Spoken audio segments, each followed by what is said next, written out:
Getting chased. The city streets of Cleveland were covered with 6 inches of snow, and 3 of my friends, Bill, Pete, George, and I, decided to have fun in the snow one evening when it was dark. Due to the snowfall, there were not many cars on the streets. When we saw a car coming toward an intersection, we would hide behind a parked car close to the stop sign, and when the car stopped, we would scurry out, stay low, get behind the car, and hold on to the bumper. When the car started moving, we would slide along with the car. As we called it, car hopping was fun until we hit a dry spot on the road without snow due to a snowplow which would cause us to fall and roll. Thankfully, we didn't get hurt.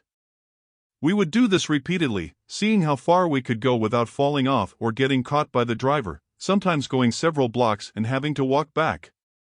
We would also hide behind trees or cars and wait for a car to drive by and then jump out and throw snowballs, hitting the car with several snowballs at once, causing the cars to speed away or stopping the occupants to get out and chase us. On this particular night, we were walking west on Lorraine Avenue towards West 61st Street throwing snowballs at cars and buses as they came by, hitting some and missing others. Buses were much easier to hit.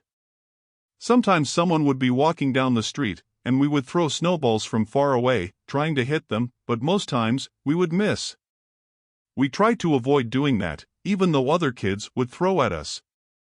Standing on the corner of West 61st Street, we all had snowballs in our hands, waiting for a car to drive by. A car was driving west on Lorraine Avenue, approaching our location. We all got ready, and when it got close enough to hit, we all threw the snowballs, hitting the car with all 4 snowballs, bam, bam, bam, bam, direct hits. The car stopped and began to turn around. Bill and I ran west on Lorraine Avenue towards West 65th. St. George ran south on West 61st. St. Pete stood his ground. He never ran.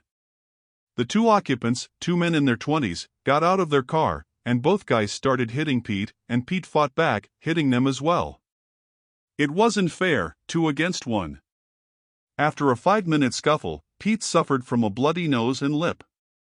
In the meantime, Bill and I ran north up West 65th Street to Madison Avenue, wondering if the car was trying to find us, then ran east on Madison Avenue to the Rapid Transit Bridge.